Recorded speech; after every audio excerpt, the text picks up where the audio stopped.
चला मने उलगडूया। उभाटा गट आणि मनसे या दोन अंतिम टप्प्यात असलेल्या पक्षांचे जागा वाटप अंतिम टप्प्यात आले आहे, अशा वल्गना खासदार संजय राऊत यांनी करणे हे हास्यास्पद आहे। आगामी महापालिका निवडणुकांमध्ये सुज्ञ मतदार या दोन पक्षांचा टप्प्याटप्प्याने करेक्ट कार्यक्रम करतील असा विश्वास भारतीय जनता पार्टीचे माध्यम विभाग प्रमुख नवनाथ बन यांनी बुधवारी व्यक्त केलाय।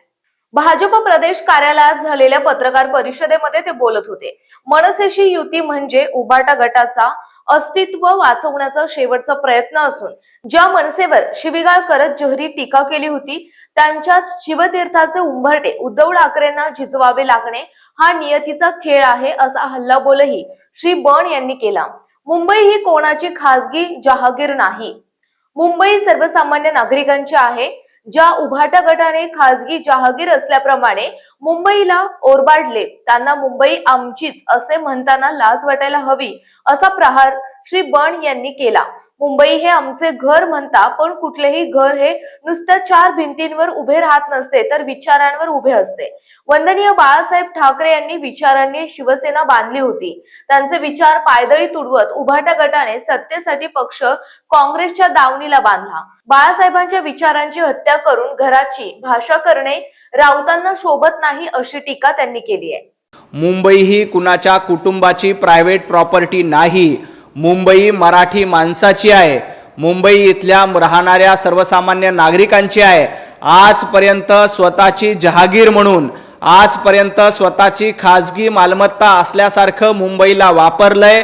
त्यांना धडा शिकवण्याचं काम यावेळेला मुंबईकर निश्चितपणे करतील, कारण आजपर्यंत तुम्ही मुंबईला लुटण्याचं काम केलंय, आजपर्यंत मुंबईला ओरडण्याचं काम, ओरबडण्याचं काम तुम्ही केलंय। त्यामुळे मुंबई आमची म्हणणाऱ्यांना थोडीशी लाज वाटली पाहिजे। मुंबई तुमची नाही तर मुंबई सर्वसामान्य मराठी माणसाची आहे, मुंबई सर्वसामान्य मुंबईकरांची आहे आणि मुंबई इथं राहणाऱ्या नागरिकांची आहे, ती मुंबई तुमची नाही।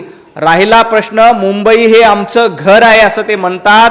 मुंबई हे तुमचं घर नाही तर मुंबई हे सर्वसामान्य मराठी माणसांचं घर आहे आणि घर हे भिंतीवर आधारलेलं नसतं तर ते विचारांवर आधारलेलं असतं।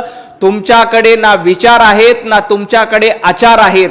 त्यामुळं ज्यांचे विचार नसतात त्यांनी कितीही घराच्या गप्पा केल्या, कितीही एकोपाच्या गप्पा केल्या तरी त्याचा उपयोग होणार नाही, कारण विचार तुम्ही सोडून दिलेले आहेत। घर हे नुसत्या भिंतीवर कधीच उभं राहत नाही। वंदनीय हिंदू हृदय सम्राट बाळासाहेब ठाकरे यांनी हे विचारावर शिवसेना उभी केली होती। तुम्ही विचार पायदळी तुडवले आणि काँग्रेसच्या दावणीला जाऊन आपला पक्ष बांधला।